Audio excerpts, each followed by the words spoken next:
Katrina, welcome to the podcast. Oh my God, we're starting. Here we go. We're starting. So, long story of how you got here. Omicron has just hit Australia. It's been chaos. I know more people in the past 2 weeks have gotten it than I know all of COVID. So it's spreading like wildfire, and you're about to leave to the US to see a boyfriend who you haven't seen for 2 years. Who was on the podcast like 6 or 7 episodes ago. The American Baron. Baron Ryan. So I'm excited for this episode. I don't know what we're going to talk about. Oh my but God. As per usual, I open with every question, which is what did you do after high school? What was going on in your head? And, everything else in between. Yeah, no, totally. I think you've caught me at such an interesting time where years ago when I graduated in 2018, I thought I had it all figured out. I was one of these conveyor belt kids, as I put them, where I started high school, I had it all planned, I had my subjects, I finished with a strong ATAR, I was going to go do a commerce science degree at university, I was going to do, a smart major, probably accounting or finance, and go work for, I don't know, probably some small boutique accounting place. And what ended up happening was during my time at university, I actually went to 4 universities in 4 years. Wow. So I went to University of New South Wales, did a stint at London School of Economics, did a stint at Harvard University, and did a stint at Purdue University. Again, like I said, very organized, very intense.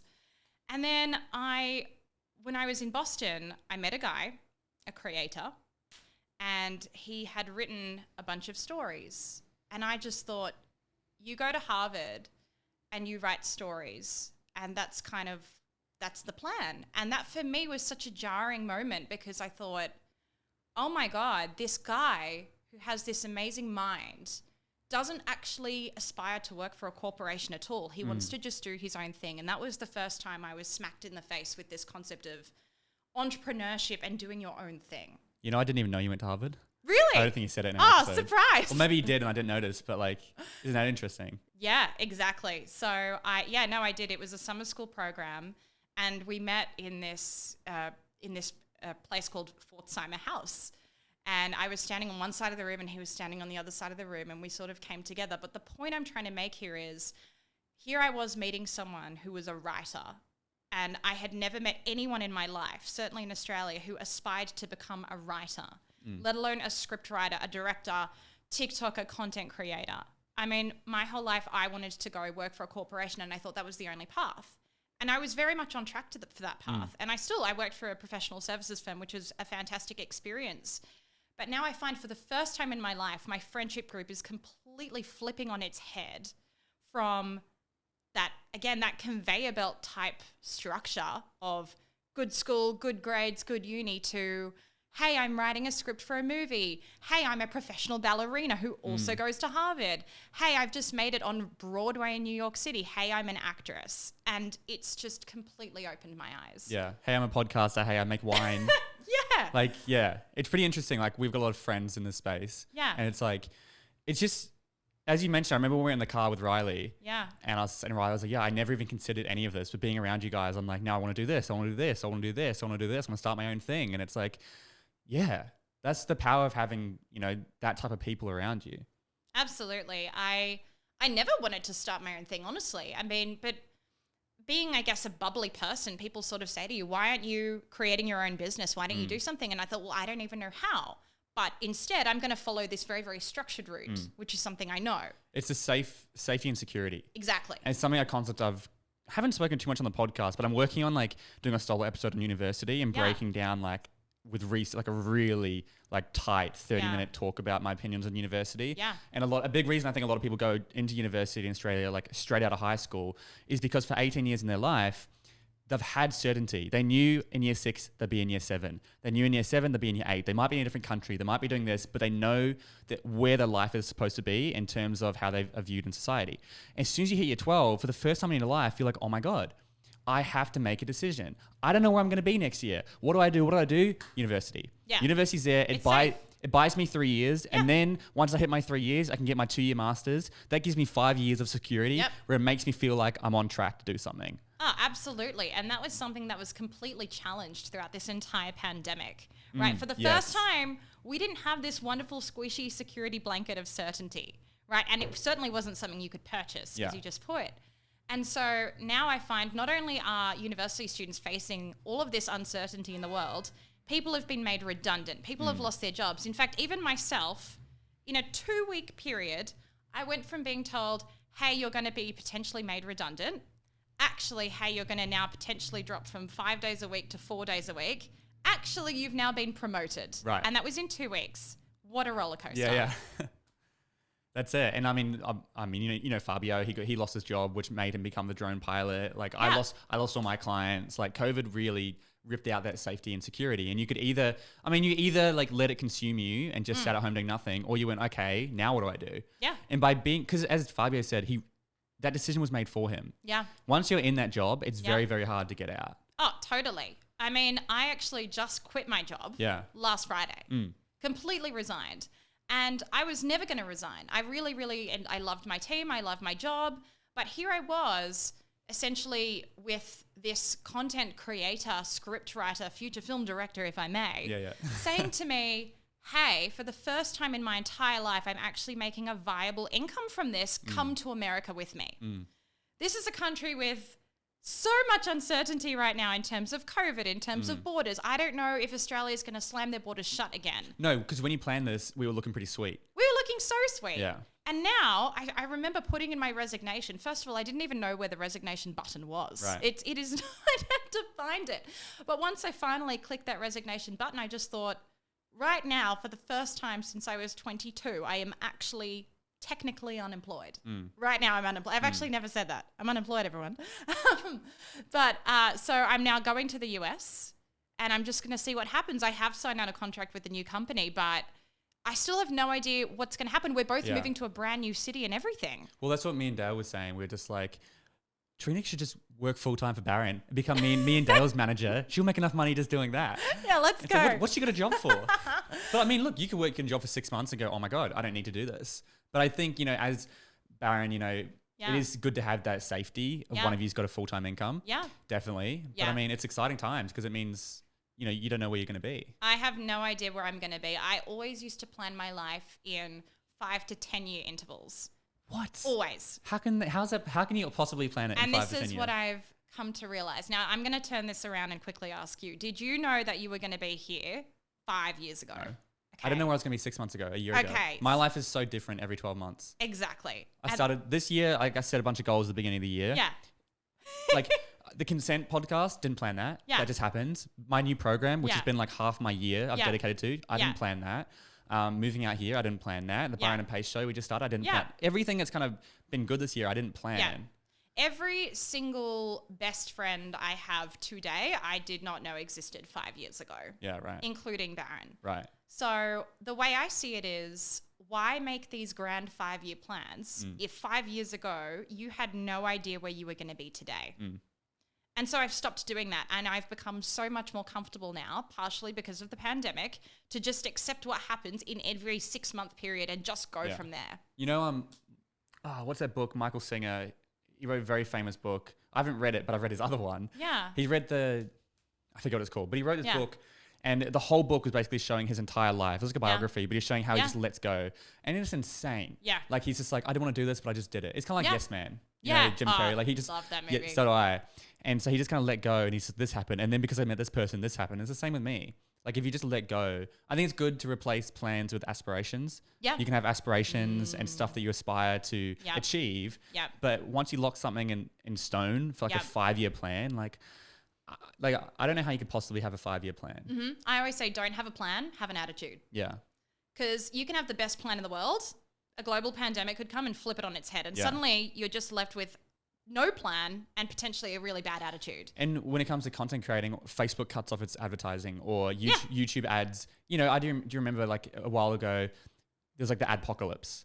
Oh. The YouTube adpocalypse, which is basically where like you had to be very, very user friendly to get ads. Yeah. So all these creators, all their videos suddenly lost their revenue. Oh my God. And so they called it the adpocalypse. And so it's like, bang, you got to pivot. Like this, and it doesn't matter. You could be an engineer and then something happens in the construction industry. You lose your job. Like it is, I think it's impossible. I would say even a year is like a big thing to plan. Oh, absolutely. Do you know I'm going on a plane tomorrow morning to the US? I didn't even know when I was going to do this podcast with you. I had this whole week planned out to visit all these people, And then last minute realized I needed to very much quarantine before this flight and had to cancel everything. But now I'm here day before my flight doing this podcast. So yeah. Well, I mean, we were going to go Christmas carols yesterday. We're going to have heaps of people come over. We can do everything. I remember when you first cancelled it, we were like, why she cancelled? She's being a bit dramatic. A Yeah. day later, we're like, okay. Yeah. Like, wow. Like, and within 3 days, it just like, to give clarity, because I don't know when this episode will be out, but Omicron has just kind of hit Australia. Yeah. And the case numbers are skyrocketing. Deaths are still really low, which is great. And the most important thing. Yes. But I know people are getting it. Yeah. To be honest, I'm surprised I haven't got it or become a close contact yet. Yeah. Like, I've been seeing so many people, but I haven't even had a close contact. So Right. I've been lucky. But yeah, so we had all these events planned. You had all these events to say goodbye to everyone. Bang. Bang. That's exactly right. But I feel like that's the metaphor for what we're talking about. You never know what's going to happen. No, I'm saying bye to everyone here on a podcast. There you go. Yeah. 3 weeks ago, I hope so. Anyway. And so you met Baron over there. You're moving over there now. Yeah. Like, you mentioned the conveyor belt thing. Yeah. And it's funny because I feel like people go, oh, you always bring on people on your podcast who have the same views. But I'm like, I didn't know that was your view. Yeah. I had no idea. I didn't know the same about Fabio. Yeah. I thought Fabio had always been like making content. Yeah. And then it's just crazy. Like, everyone I bring on seems to have the same story. Yeah. Which is just, to me, validates what I talk about and highlights how big of an issue this is. Yeah. And how not maybe what brainwashed, but how conditioned we are to go down that belt. Yeah. That being said, and perhaps this is a little contrary to the key message you're trying to make here, but I think it's important. And I probably agree. Yes. I was going to say, despite my view in that creators and alternative career pathways are amazing, I have seen some absolutely astronomical things happen. The route that I've taken as well, I find I wouldn't have even have met you guys without it, right? So while I still did that traditional route of high school, university, professional services firm, I call that the conveyor belt pathway. PwC? PwC. Yeah. Despite the fact I've done that, I was still able to get all the opportunities I've had from international travel, from going to the US, from studying in London because I took that route. And, you know, it's a good income, I assume, which is like a good stable income, which if you're good with your money, you can invest that, you can save it. Like, exactly. I agree. I think the key thing is you have to be smart. Yes. Like, if you're in that job, if you're saving, the thing is, the classic is when they just get in the job, they spend all their money, they go into more debt. Yeah. They're on $250,000 a year going into more debt because they're getting all the nice watches to fit in with their friends. Yeah. And all that stuff. But if you're smart about it, I've got two mates, perfect example, who they want to start like not a charity or not for profit, but it's like a business that does for good. Yeah. I forget what I don't know. They want to start some big stuff. And one's working at Deloitte right now. The other one's in another firm. And they're like, we want to basically work for 5 years. Once we're 25, we'll invest that money, save up. Then we'll have enough money to kickstart our business. Yeah. And I'm like, smart. That's exactly right. Now, even though I took this conveyor belt route, I don't feel like I had a conveyor belt experience because I thought, okay, I can either just stay at university for 4 years or I can travel as much as I humanly possibly can. And so I managed to squeeze 2 summer schools in and an exchange semester. It was so much fun, but also so intense. Yeah. And so I don't feel like I had a conventional university experience at all. Yeah. I was hardly even in the country for half of the degree. That sounds sick. Yeah, it was hectic. I always talk about I think Australia has one of the worst university experiences because all our universities are in the city and so no one leaves home. Yeah. And so basically it's very simple. Off the research I've done, all the comments and everything, in Australia, if you live on campus, you have a good experience. If you don't, you have a really crap experience at university. Yeah. And the downside is if you live on campus, now you're in like $30,000 of extra debt because it's so expensive because you're competing with, international students who come from China, from like billionaires and multi-millionaires and they send their kids over. So it's like this really weird dynamic. Whereas in America, they've got like university towns and you like leave your city to go like live there. And so even though the debt is astronomical in America, at least they get a cool, and not everyone, but at least they get a cool experience. And it's like when you look back at your life at uni, it's like you want to have had a cool experience, hopefully got the degree as well. Yeah. It breaks my heart when people, all they do is get the piece of paper. They have no good experience. No. They're $50,000 in debt, and it's like when they could have been like you could travel and study. You literally can. You could go study in a different country. You could do there's all these different options, but they're so unknown to us when we finish high school. Absolutely. One thing that I didn't know that I think every student at university should know is the government in Australia, this is very much an Australian thing, will give you upwards of $6,500 twice during your degree to go and study abroad.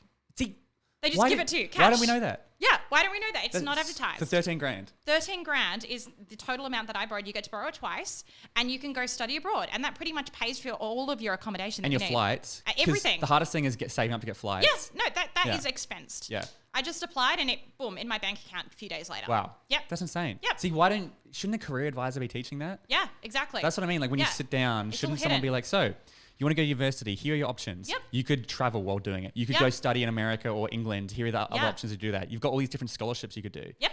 Did you see my Instagram story the other day about the girl?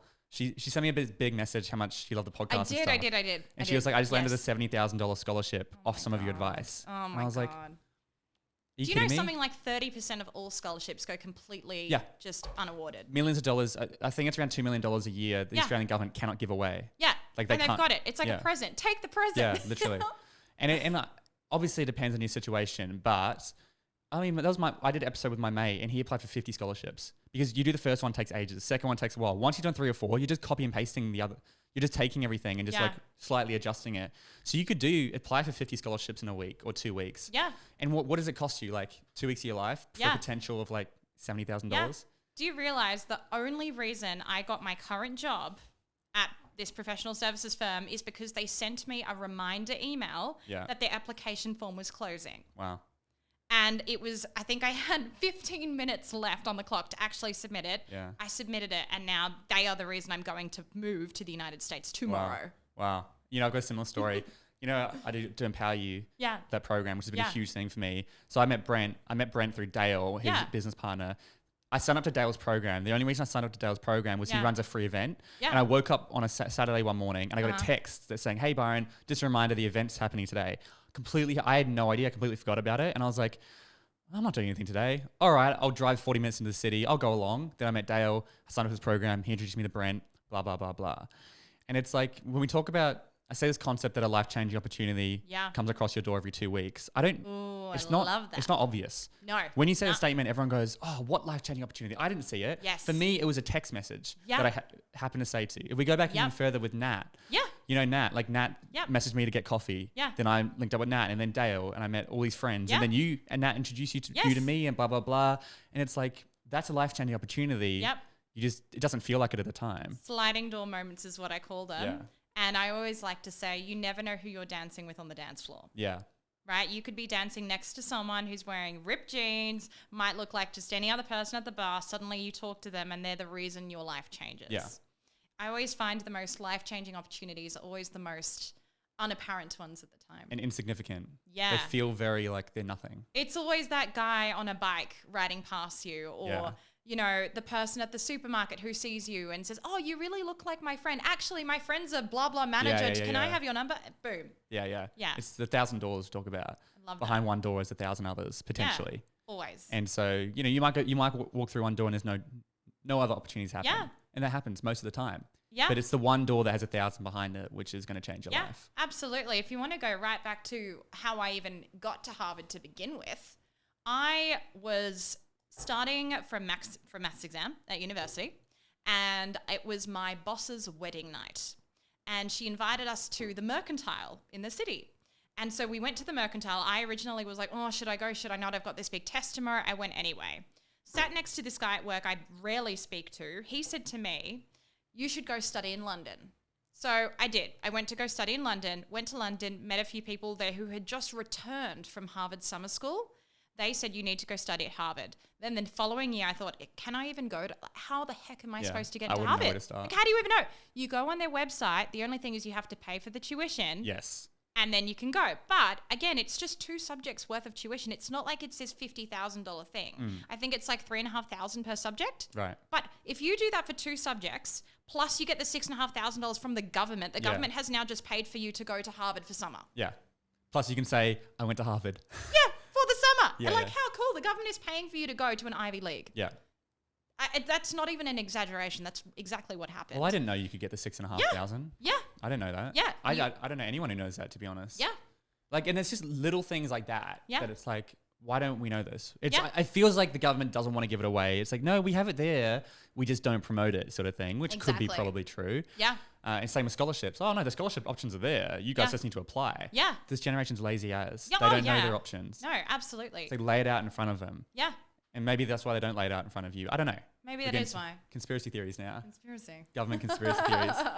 But yeah, so you're going to America. Yeah. I guess I wanted to go into, you kind of mentioned at the beginning when you met Baron, that was the first time you had met someone who was like going somewhere different. Yeah. Like, and I guess you've met a lot of people like that now. So Yeah. what do you, because you've got this job lined up, you're helping manage him. Yes. So, I mean, do you want to just really quickly share the story of how you got him on TikTok? Because I think it's pretty cool. Yeah. So I think the thing that always frustrates me the most is when I see someone with amazing talent, but people don't know about it. It's when they've got great talent but no marketing ability. Yeah. Yeah. Well, I wouldn't say he has no marketing. No. But at the time. At the time, yeah. right.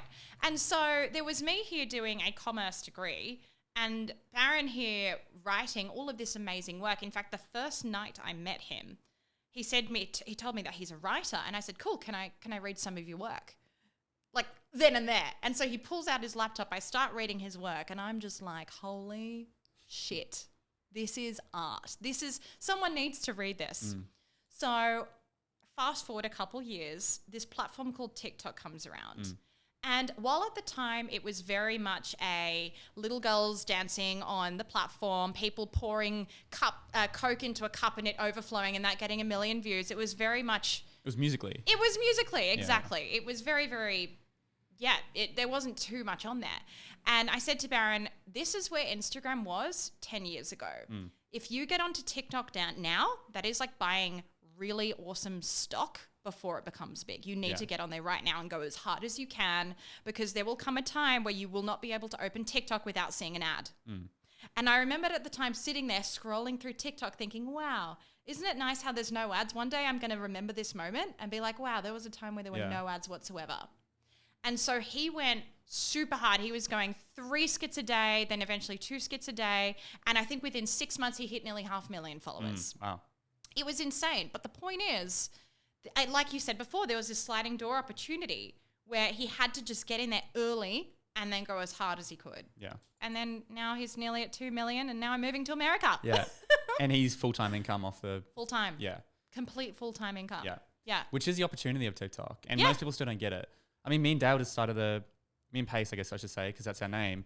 We just started an account 3 weeks ago and it's on 150K. Yeah, that's so unbelievable. And so people are like, oh, no, as you said, he got in early. Yeah. I think it's very easy to be like, oh, Baron got in early, I can't start. Oh, Byron got in 2020, I can't start. Yeah. No. I just did one. Do you realize how many adults do not even have TikTok? Yeah. They'll say things like, oh, I don't want to download it yet because I already have Instagram. And it's like, you know what? That attitude is the very reason why so many people are still able to become so successful because it is not a saturated market yet. And to anyone out there who's still wondering, should I download TikTok? Should I start? Is it too late? You have absolutely so not missed the boat. It's not even funny. I just proved it. You just proved it. We started one 3 weeks ago. Yeah. And it's been going like gangbusters. Yeah. And it's off, obviously I'm pulling a lot of strings in terms of like, this is very TikTok content. Yeah. But I mean, if you're a designer, you should be filming everything and time-lapsing your artwork and posting that. Like, 100%. there's just so much things you could be doing.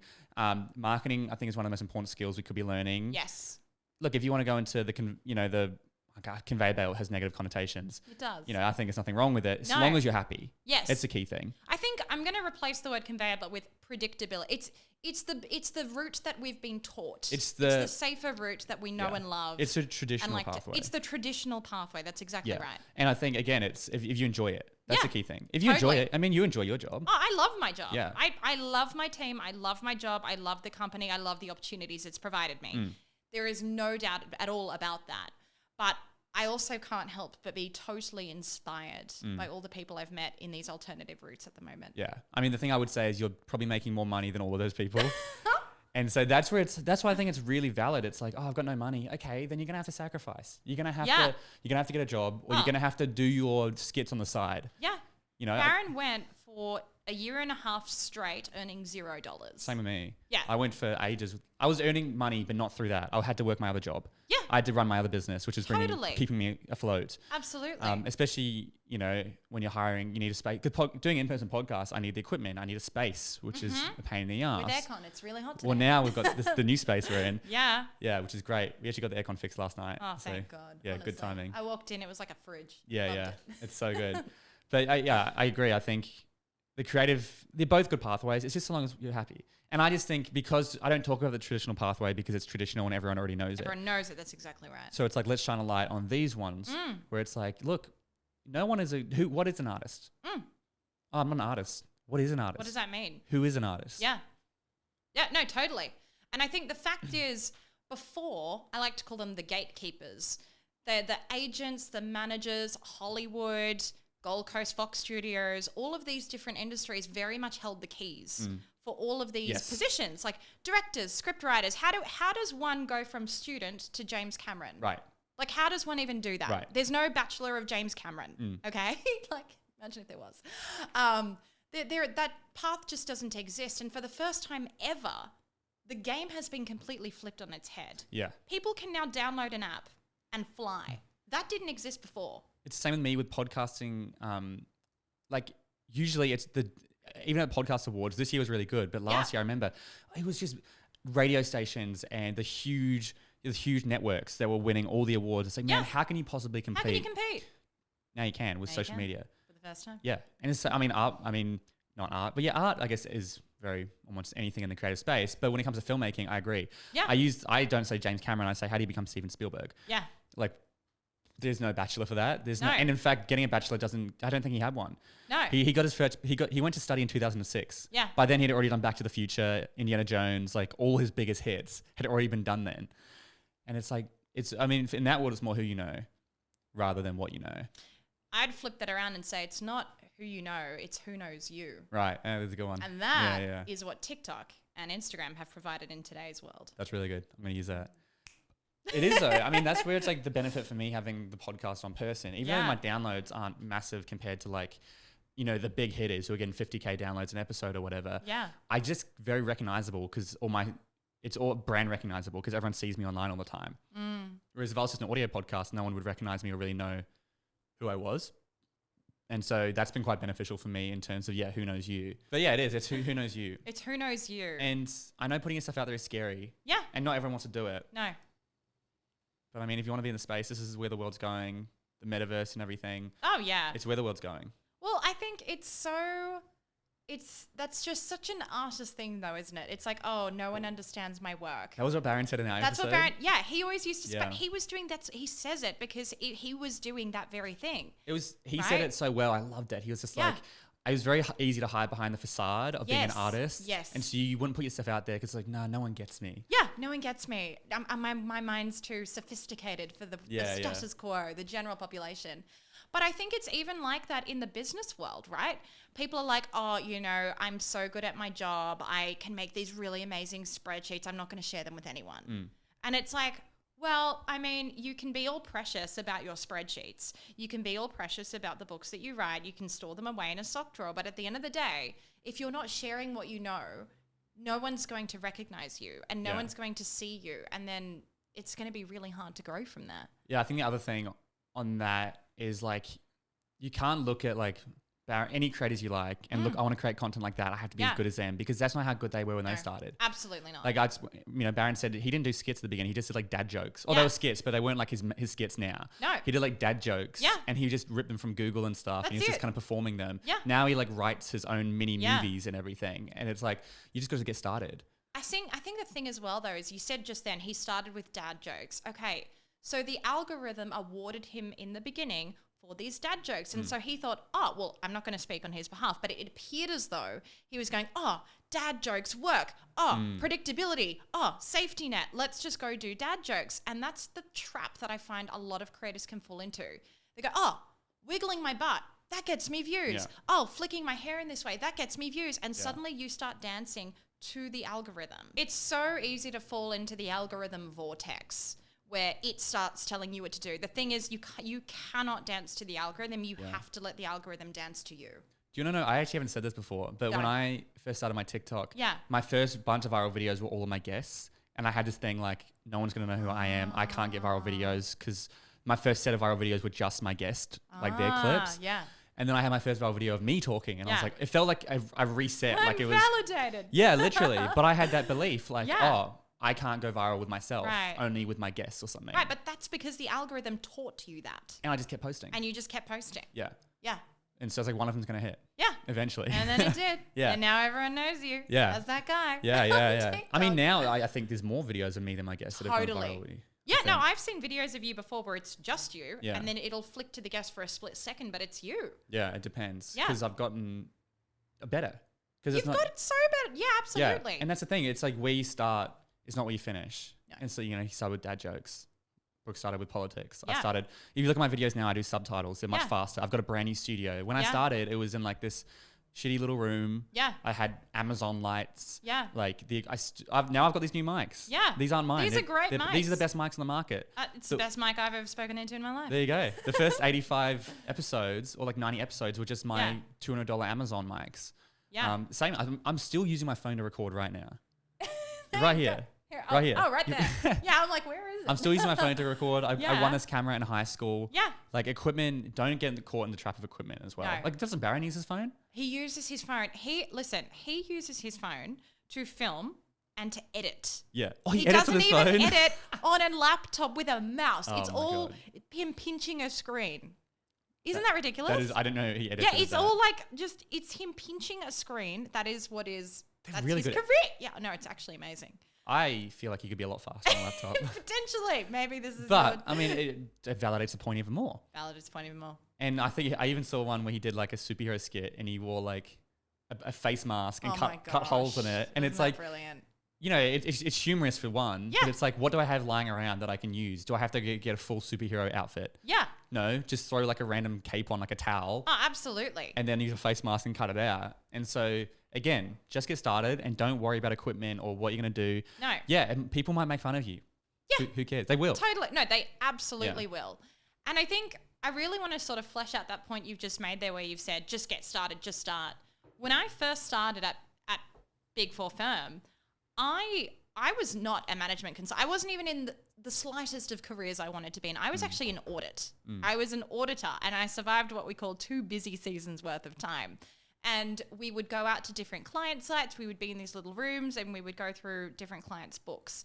And I did not study an accounting degree. I think I did accounting 101, I think is what it's called. I knew maybe what a debit and a credit was, and that was kind of it. Right. And I just remembered thinking, oh my goodness, I have been put into this career and I have no idea how to actually do this. And don't get me wrong, they put us through very intense training. And by the end of it, I felt like I very much knew what I was doing. But the point is, I knew I was not meant to be in audit 3 weeks in. I knew. And I thought, how can I pivot? And I think that's the thing where a lot of people finishing high school think. They think they have to know exactly what their life's going to be the second they finish. At 18, I had no idea where I was. I still don't know where I'm going to be when I grow up. 18 and Lost. 18 and Lost. Name There of you my go. book. Oh Plug, my gosh. Little plug. But the point is, I started in audit and now I'm essentially an educational consultant. And in another 2 years, maybe I'll also be a talent manager. Right. I have no idea. I never did a Bachelor of Talent Management. Yeah. However, the experiences I got along the way, even in audit, right? I can now whiz my way through an Excel spreadsheet, right? The skills you gain along the way kind of get accumulated in your little toolkit that you can then apply to a career that may have not even existed when you started. Yeah. Well, that's what they're saying. 65% of young people are going to be working in careers that don't currently exist right now. Which is ridiculous. So how can you be preparing for a career that doesn't exist? In my opinion, it's through skills that are transferable, communication skills. Absolutely. I guess soft skills. If you want to prepare for a career that doesn't exist, you don't need to know advanced math or spreadsheeting. Sure, it might be helpful, but you need to be good at communicating, good at like leadership or working with a team. You need to have good emotional intelligence, all that sort of stuff. You need to be able to manage your mental health, work on yourself, relationships with other people. Doesn't matter what career you go into, chances are those are going to be really beneficial. Oh, absolutely. I can't name a single career where communication is not important. Yeah. Even like, and like, I mean, if you're trying to try and name one, probably like a software engineer, but even then, if you want to get the job, you still need to be able to communicate yourself well, how good you are. Like, even though you're just sitting at a computer writing code, which is probably one of the few few things where it's like you don't need communication skills, but everything else. Oh, even so, like there are bugs that appear in code that you have to communicate to people. I guess software engineering is communication, just a different type. Yeah, it's communication through code. There you go. It's different language. Yeah, different language. Yeah. So, well, maybe we'll flesh this question out a bit. But I mean, we're short for time. I was usually go a bit longer, but you know, you're a busy woman about to go to America. I know, it's crazy. Been pretty crazy. This time tomorrow, I'm going to be on a plane. It's exciting though. First time on a plane in a while? A long time. Certainly international. First time in 3 years. Yeah. Maybe 4. Yeah. Yeah. And we were saying we'll probably come visit you guys next year. I mean, who even knows now? See you in Austin. Yeah. But it's gonna be fun. That's what I was saying. Like, in terms of creators in Austin and people to meet, like, I know people who say Australia can be like limiting as a creator once you hit a certain point, and I can see that in terms of opportunities. So it is cool. I'd love to go to America. I've never been, so that'll be fun. You've never been? No, I've never been. Oh, you're gonna have fun. Everyone always assumes I have. I don't know why. I think it's because when people are in the creative sphere, America's kind of like the mecca of being a creator. So I think it's a natural assumption. A lot of Aussie creators, once they hit a certain point, they just go to America, which is kind of sad because, I mean, I guess we never have the big creators here. Yeah. But anyway, we'll move on to the final question, Shall. which is just what would your number one piece of advice be to an 18-year-old or the younger generation? Hurry slowly. So what do I mean by that? I mean, it's very, like, while it's important to get to, I guess, this final destination, it's very important to not hurry so much that you miss everything along the way. So hurry in that you're doing things with decision-making, with clear thought processes. You know, you're weighing the pros and cons, but do it slow enough so that you don't accidentally miss something even more amazing along the way. That's it, isn't it? And I think to add on to that, like, be open to new things. Don't live life as straight line. Be more fluid. Be open to new things. Oh, but my 5-year plan said this. No. Fuck your 5-year plan. Yeah. It's like, no, you can't have a 5-year plan nowadays. You cannot have a 5-year plan. You could back in, 1980, 1990. Yeah. But now with the internet and look, the metaverse is coming out, NFTs are coming out. And what the heck was an NFT 5 years ago? Oh, well, a year ago. Well, 2 years ago. Just 3 letters. Yeah, NFT. Smushed together. It was just an acronym. Yeah, it was just an acronym. Yeah, and now like Facebook has just changed the name to Meta. Yeah. Me and Pace are already like, how do we be the first podcast to host a live show in the metaverse so people can watch a show? Yeah. Like live, which would be awesome. And like other things like that. And I hate the idea of the metaverse. Yeah. I hate the idea of going and living in a virtual universe and having all that stuff. I hate it, but it's where the world's going. And I can either complain about it or like we're going to have to adapt to it. Absolutely. Even NFTs, I hate the way NFTs have kind of been portrayed now. Like, it's just NFT is amazing technology, but the way it's just like shitty artwork is like underutilizing its potential. But also, I'm just thinking, I'm imagining someone sitting in their apartment in Austin watching us have this podcast in front of them right now. That's pretty cool. No, they'll be like they'll be like virtual reality. They can like walk around and watch it. Yeah, that's just saying you can like watch football matches. We are in the future. Like flying around watching football matches anywhere you want in the stadium because you're like in the metaverse or something. It is ridiculous. Point is, you got to be open to new things. Very much, and don't plan. Just plan to have a good attitude. Yeah. If you plan to, what is it? If you fail to plan, you plan to fail. Or is that? No, that is the quote. I'm actually saying the complete opposite. Yeah, don't plan at all. Yeah. Screw the plan.